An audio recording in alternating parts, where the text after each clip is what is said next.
Hello, welcome to our webinar, Practical Project Management series. This is our advanced series and we're talking about communication.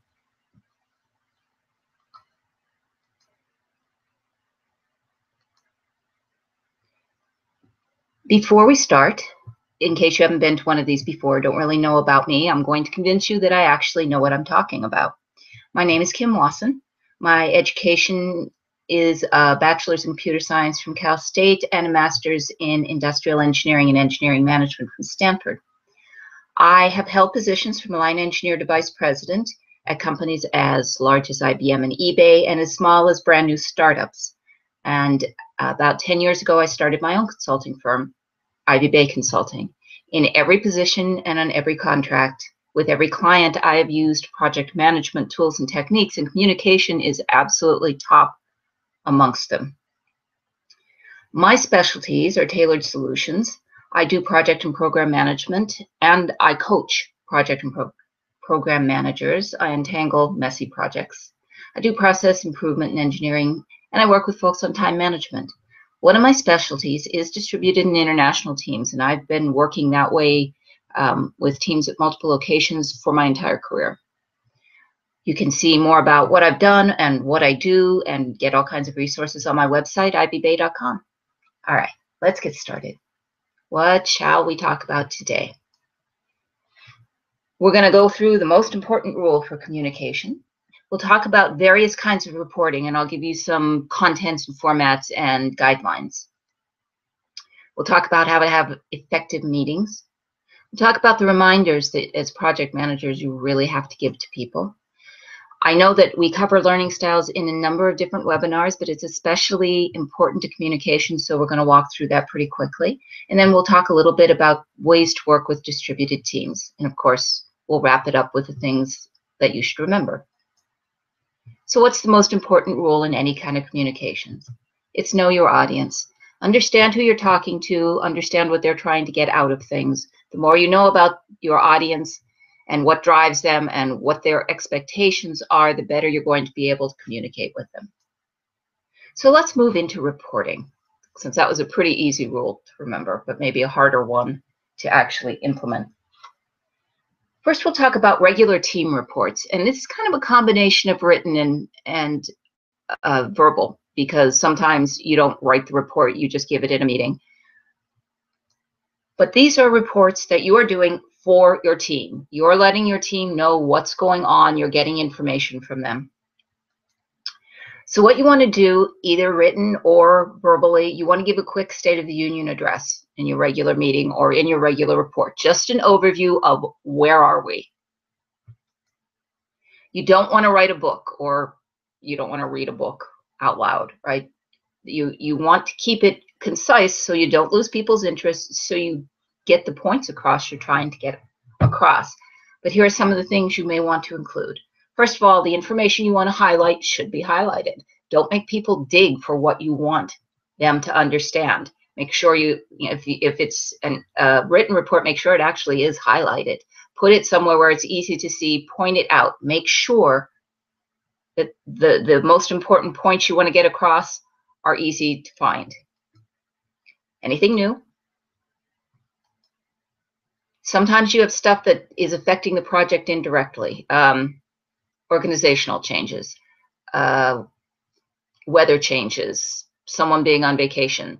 Lots of things could affect your project indirectly, and if you found them, you just want to let people know that this is out there in the ether and you're keeping an eye on it. If you have a process change either within your project or more globally, you want to make sure that everyone is on board for that and everyone is ready to go at the same time. Everyone knows when it starts and everyone knows what the process is. If you have issues that the whole team needs to address, then you want to bring them up. You want to lay them out. You want to get people thinking about them. And any upcoming milestones you always highlight. Now, the thing about reports for your team, we tend to use a lot of shorthand because we have, not only in jokes, but we exchange information in certain ways within our team. The problem is if you write something, you don't know who will end up reading it outside your team. So you want to be careful that you don't use shorthand that could be misinterpreted. You want to be very clear when you're writing your team reports, even though you could be using shorthand. Anything written or electronically written can go to other people, and you don't want any misunderstandings out there. So this is not about hiding information. This is about clarity and being concise and not confusing people or causing trouble when there's no trouble to be had. Things that you don't want to put in your report. You don't want to put rumors, right? That just will get people riled up for no good reason, because rumors are rumors, and you just don't want to lend any credence to anything that is not factual. Anything that's going to induce panic. A written report is certainly not the place to first broach something that's going to get people upset. You want to, any news that could be upsetting, you want to deliver in person so that you can counteract any panic, right? You're going to keep people calm. You're going to tell them what the path forward is, or you're going to work together on a path forward. You don't want to have people see that in writing for the first time when you can't control their reactions and get everybody working in the same direction. And finally, I put this in for the US. You never want to, in the US, you never want to publicly evaluate any team member unless you have something, good to say about them. You never want to call people out in a public meeting. That's something that you do in private in the US. Now, I work with folks in some countries where that is perfectly acceptable, not a problem. It's the way things are done. And if you're in one of those countries or you're working with one of those countries, understand that that's how it is. But in the US, it's very, very uncomfortable, and it generates a lot of resentment. So this is not the place to do that. All right, let's go on to management status, because most of us have to give reports outside of our team.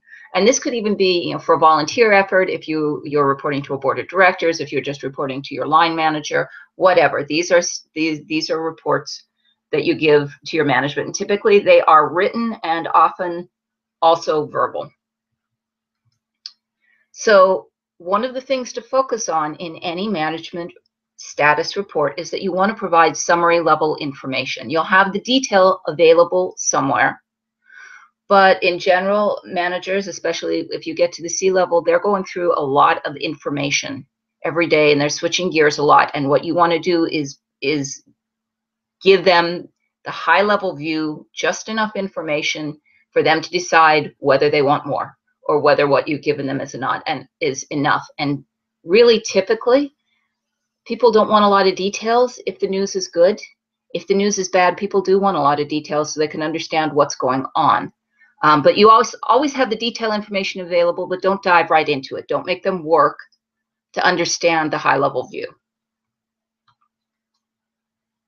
Usually you start with a dashboard, and that gives the health of the project or projects. If you are reporting on multiple projects, then your dashboard has a line for each project. If you're working on one project, then you'll have a few key indicators on the dashboard. Expect from this dashboard that managers are going to want to dive into anywhere that you say is at risk, right? That's the job. It's great. Say the good things that you've had, celebrate them, but understand that past a good job or whatever, your management's still going to want to focus on the bad news, because that's what they need to pay attention to. They need to know about the good news, but they don't have to step in and provide any assistance on it. You want to use the same report format every time you give a report. So if you give a weekly report or a monthly report, use the same format unless your audience asks for a change to it. That way, expectations are set.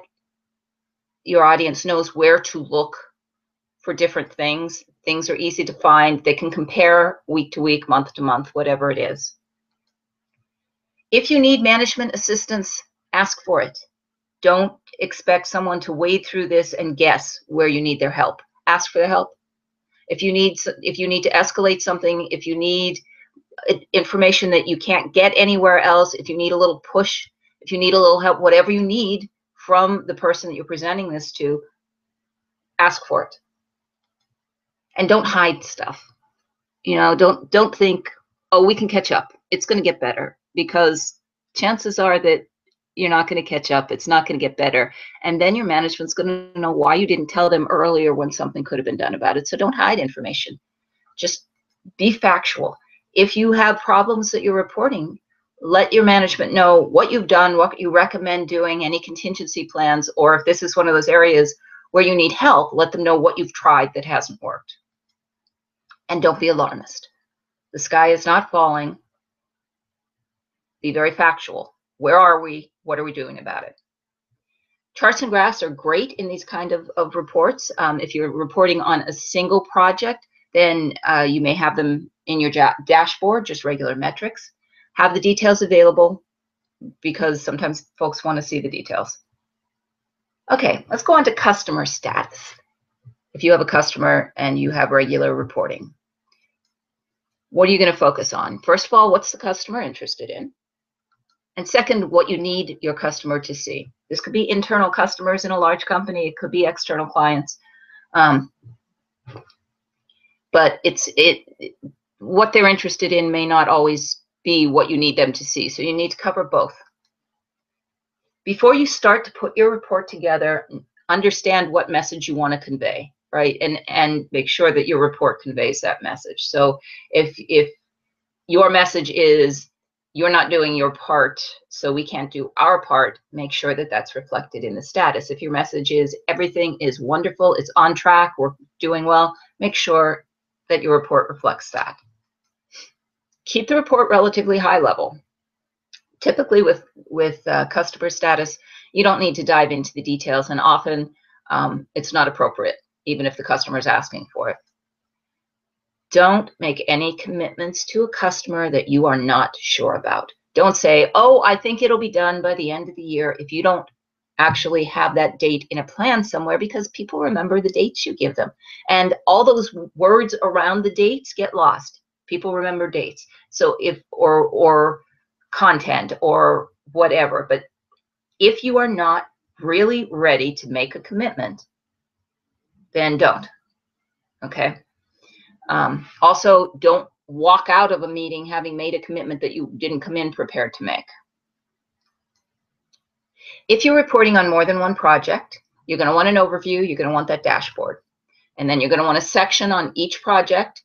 And as much as possible, the format of those sections should be consistent so people can find things. Now, projects aren't always exactly the same, and sometimes you need to report different things per project. But as much as possible, make those sections consistent so that people can find things quickly.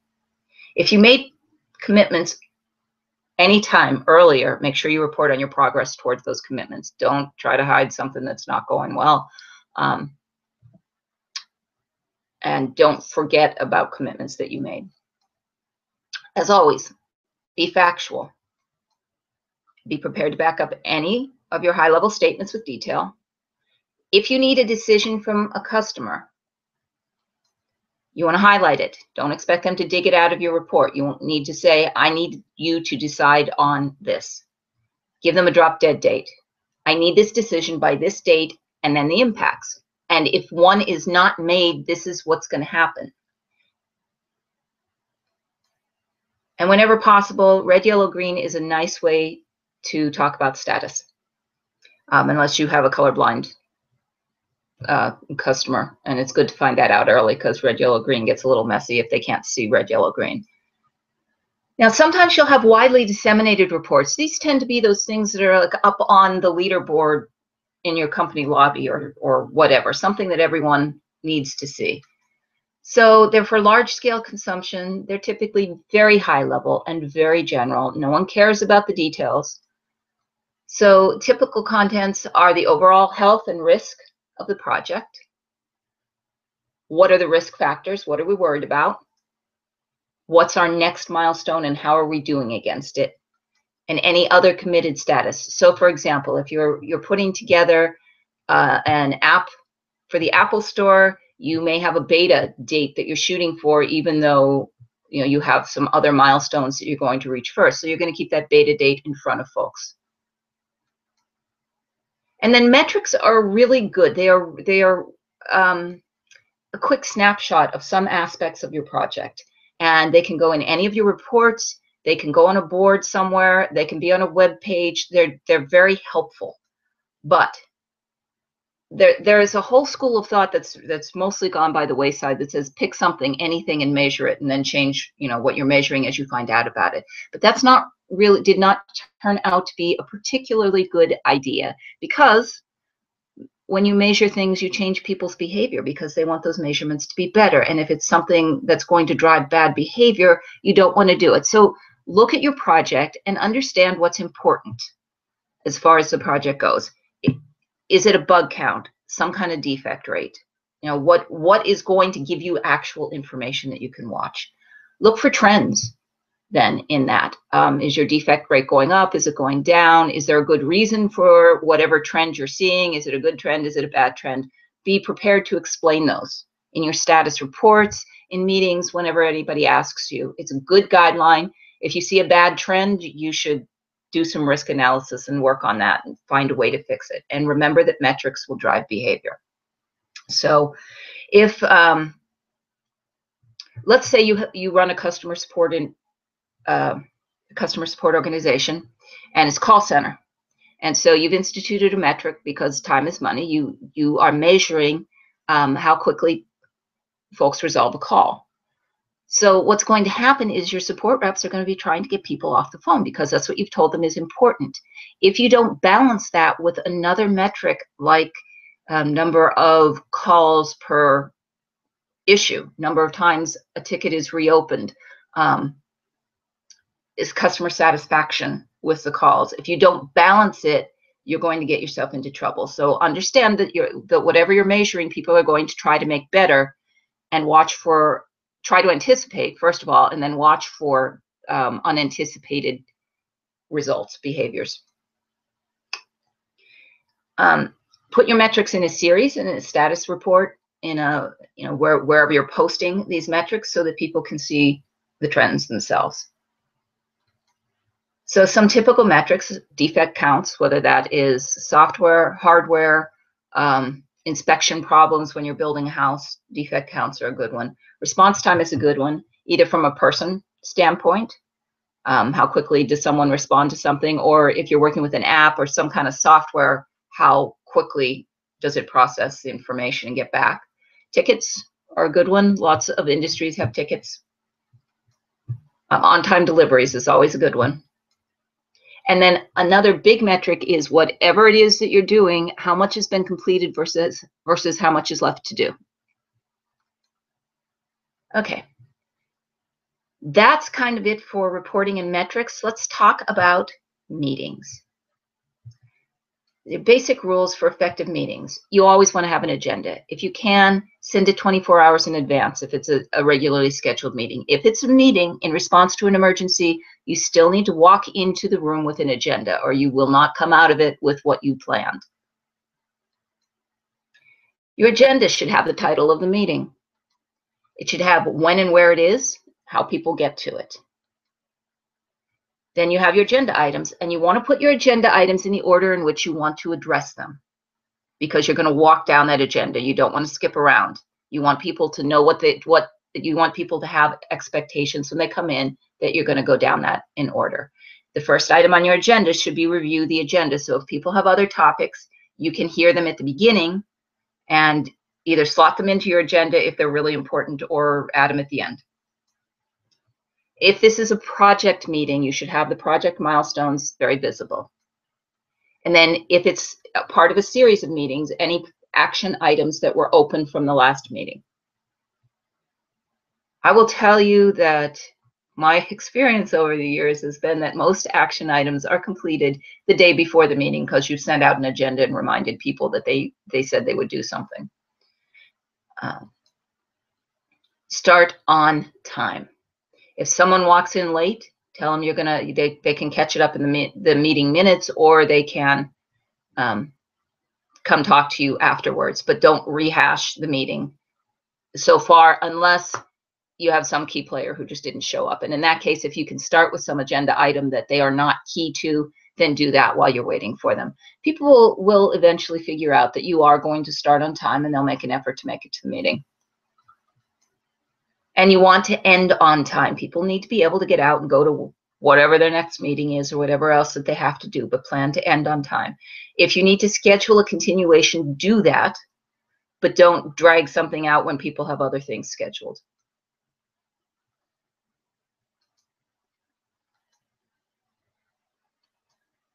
And then send minutes by the end of the day. This is really important. There are a couple of things about minutes. First of all, whoever sends the minutes, whoever writes the minutes owns the reality of the meeting. I never have anybody else take notes for me. No one remembers exactly what happened in a meeting. What they have to go by are the minutes. And you want to do those right away. You want to remind people, you want to get it into their inboxes, and you want to do it while it's fresh in your mind. So how do you keep on track? This is definitely an issue. If someone wants to add something to the agenda and you've given them a place, right, review the agenda, put it at the end of the agenda unless there's some reason that you have to address it. You know, maybe it's some emergency, something that just came up, whatever. You need to recognize when someone is going off the deep end, when they are way deeper in a topic than makes sense for this. You can usually tell because people start to do their email. Everyone else in the room is tapping away and someone is continuing, or two people are continuing down a path that's not appropriate for that forum. And you need to stop it. Also, if someone brings up another topic in the middle of a discussion, which happens a lot, oh, and that reminds me, people will say, stop them and say, that's good topic. Let's put it at the end of the agenda. Be aware of the time. People's time is valuable. And keep the discussions very much on topic. You want to be nice. You don't want to be rude. Sometimes people don't take a breath and you end up having to be rude to the one person because otherwise it's rude to everybody else in the room. But you want to be firm. You want to interrupt people, especially if they're off on something they're passionate about but really is not appropriate for the meeting. You want to be firm and say, that's, you know, we're not going to do that in this meeting, and give them some options. You know, you can take an action item, you can take it offline if there are two people and get back to us, whatever. But you also want to be consistent. You don't want to do this with just one person. You need to do this with everyone, so everyone has the expectation that they're coming into a meeting, they're going to discuss the topics at hand, and they're going to be able to move on. If you send someone off to find something out, now sometimes you'll find in meetings that everyone is going round and round about something because they don't have the basic facts. If you send someone off to get that information or to do something, or you send two people off to discuss something, have an action item so the next meeting they'll come back and tell you what happened, and so that they don't forget. Okay, and then minutes. As I said, you want to send your minutes by the end of the day. What you want to put in your minutes are the subject of the meeting and when it was, who was there. You want the topics that were discussed. You want this is not a transcript, these are minutes. You only want the summary items, not all the detailed discussion, and you want any decisions that were made. And then the action items. Put the full list in if stuff was completed. If action items were completed and you found out about it today, mark them complete in the action item list, and anything new, make sure it goes on the action item list. And your action items should have the date they were assigned, any updates, what they are, and who is assigned to it. So by the end of the day, this does not have to be a huge deal. All right, let's talk about reminders, because the fact is we need to nag people. Project managers need to nag people. We all have that period of time where we think, I'm doing my job, why can't everyone else do theirs? And it's very frustrating, and we all have to get over that, because part of our job is to nag, is to remind people that they need to do something, because our priorities are not everyone's priorities, right? So we need to find a way to remind them. So you're going to have to understand what kind of reminders work for different people. The same thing doesn't work for everyone. A good place to start are the action items in the meetings. Write them down, make sure people know that they have them, send them out in the minutes, and then send them out in the next agenda so that people don't forget them. So for a lot of folks, that'll take care of it. You could follow up with emails to the group saying, you know, here are our action items. Just action item stuff in the middle of the week, because you may have added stuff, and that way you're not singling anyone out, but everyone can see. So there's a little bit of peer pressure there, just because everyone's there, and it's a reminder. For some folks, just sending them a reminder in email, don't forget, you got to, we need this stuff for the project, works really well. For some people, that doesn't work at all. You really have to figure out what you're doing with the individuals. You could show up in person, stop by their cube, or call them. Some people, that works better. That's a better reminder. That cues them in a better way. And you always want to be nice about it, but you want to be persistent. You want folks to know that, yes, you are going to come back and ask them about this tomorrow, and you're going to be nice about it, but you're going to be there, right? So that puts you higher on their list of things to do. And it will get you better information about, look, I have these 6 things, and my boss says they're more important, and then you can decide what you want to do with that information. And put due dates on things, because as soon as possible is useless, right? Put a due date on something so that someone can plan for it, can get it into their time management system, figure out when it is.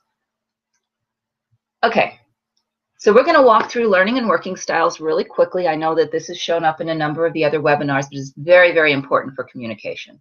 So the overview is, this is based on research from the 1970s, and for a very long time, it was used only in primary education, but there's been an explosion of research into it, physiological and neurological research, as well as psychological research, and the upshot is that people take in and process information best in 1 or 2 specific styles.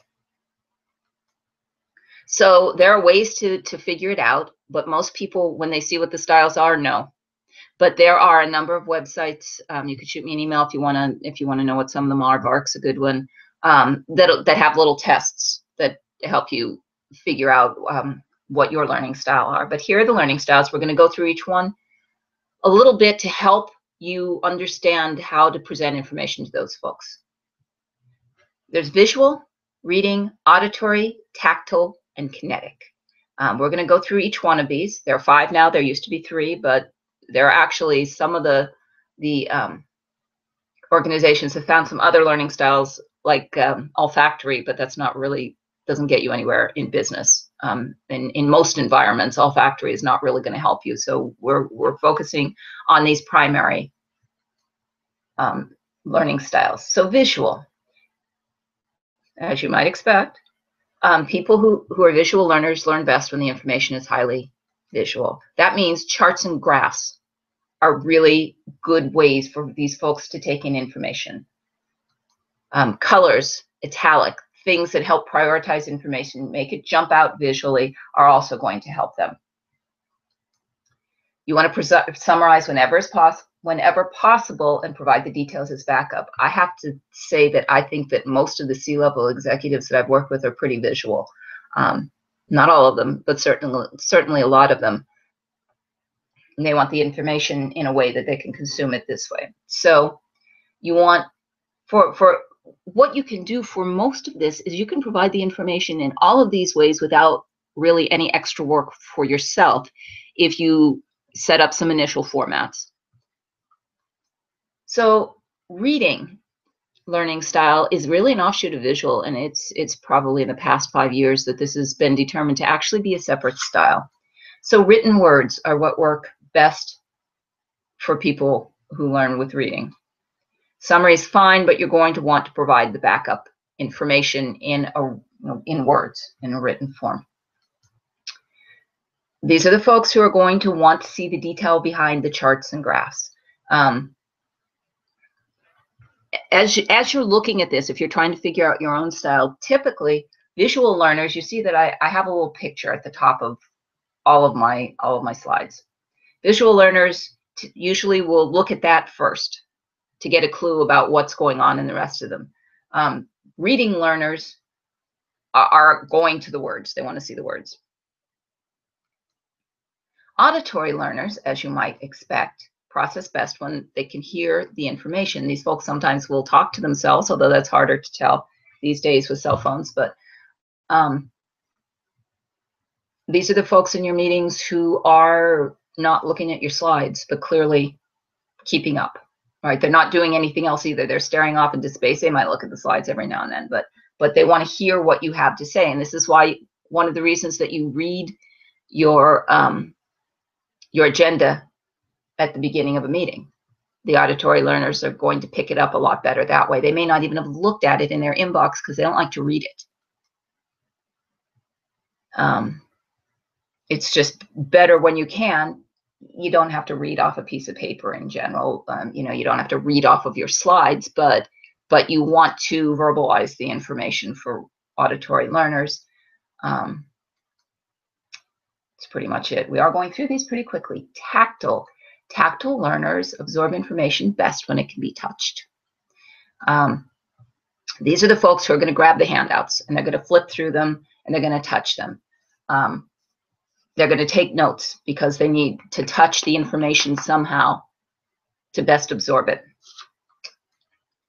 So you want to provide printed versions of stuff, 1 or 2. Everyone's not going to grab for them. Only the tactile people and probably the kinetic people are going to grab your handouts.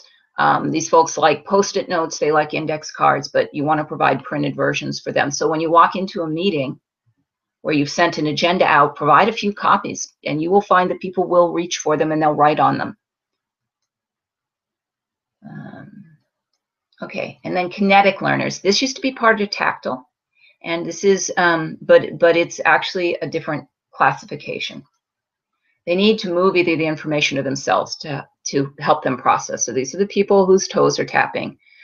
These are the people who seem like they're doing email or something, but they actually seem to be keeping up.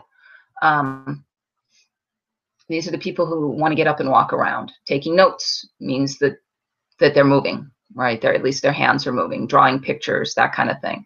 As long as they're keeping up in your meetings, it may seem distracting to you, but it's what these folks need to process the information. Okay, so that's learning style. So what you want to do is you want to tailor your information. This is part of know your audience. If you have a wide audience, then you want to make sure that you present information in multiple ways. If you have a very specific audience, if you have perhaps a manager that you're presenting to on a regular basis, present the information tailored for that person to absorb it the most quickly. All right, we're going to talk a little bit about distributed teams. This can be around the world, across the country. So some of the tips, these are just tips and techniques for working with your distributed teams. Have regular meeting times, even if it's only once a week or every 2 weeks or whatever. Find a time when you can get everyone together. If you have a worldwide team, this gets a little more difficult. You may have to rotate the times because there's not going to be one time when everybody is usually awake, right? So if you have teams in Asia, Europe, and the US or North or South America, then you're probably going to want to sometimes have meetings early in the day US time. Sometimes you'll have meetings, they'll just move around. You don't want to inconvenience one group all the time. That gets very wearing unless that group has adjusted their work schedules in general. This is something that's more recent, but it's really, really useful. You can set up a Skype group or more than one Skype group that has multiple people in it, and people can type into it when they're working. And so when folks in one time zone come into the office, they can read through anything substantial that's happened while they've been out of the office. So you kind of keep up a round robin, and usually there's enough overlap that at least 2 groups of people are on at the same time part of the day.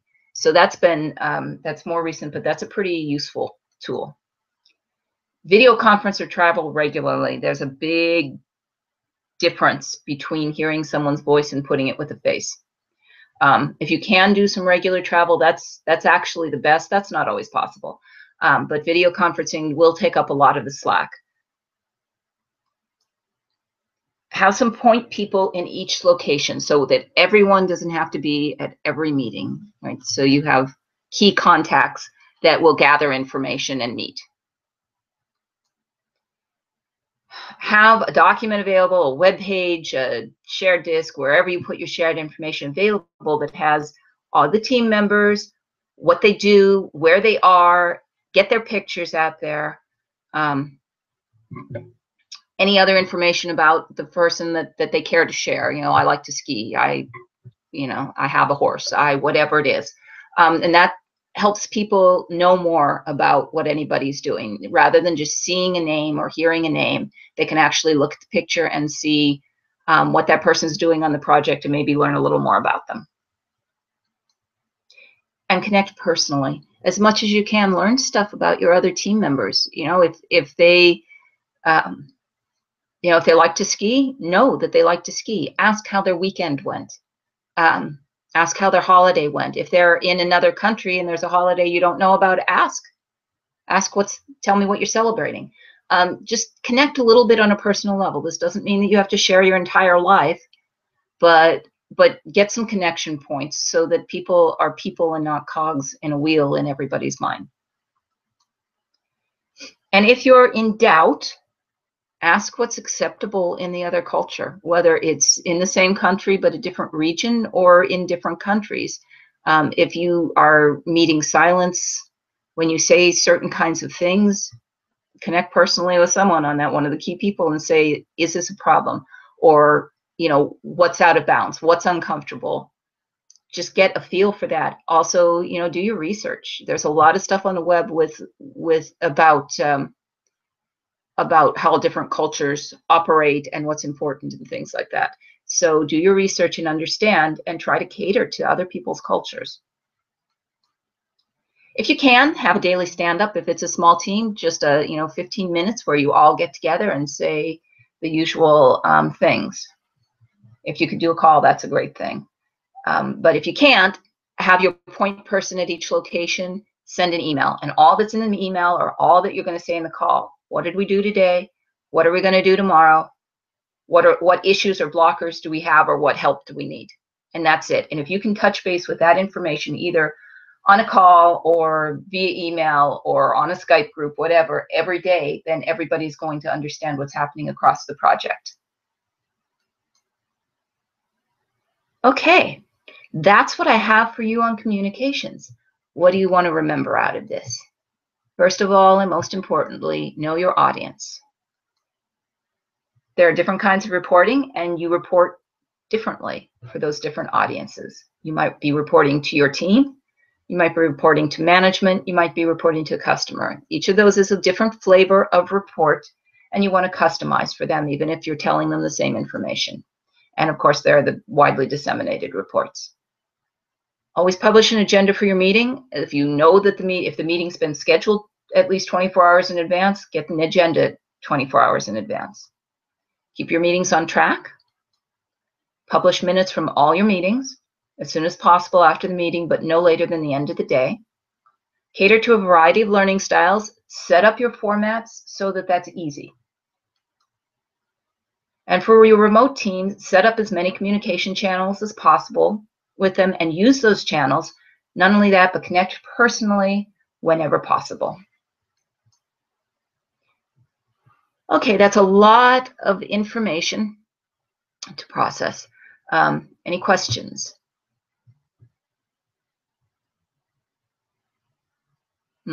Okay, there is one on learning styles and how to figure them out. And what I will do is when I send the link to this, to this presentation, I will also send a link to some of the places where you can take the little learning style tests so you or your team can do this. I will say that you can usually tell by observation. You should never force someone to tell you about it. It's nice to tell your team that there is such a thing as learning styles and how they can figure it out, and share yours. There's no better way to get people to share something about themselves than to share something about yourself first. And actually, in keeping with that, I will tell you that I am a reading and kinetic learner. I'm one of those people who taps my feet. I don't like to watch videos to get information from them. I want to read it. I'll read the manual. I don't like IKEA. I can't figure that crap out without the words. So there you go. Okay, so upcoming webinars, the basics, I'm not doing any of those live, but you can buy the series if you want and get the entire, you'll get links to every one of the webinars in there, and then I have an hour Q&A session. You can find that on my website. And then our advanced concepts, what's coming up yet?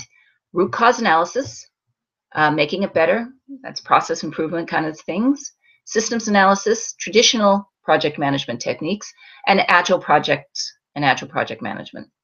And all of that is on my website at ivyBay.com. And I hope to talk with you again soon.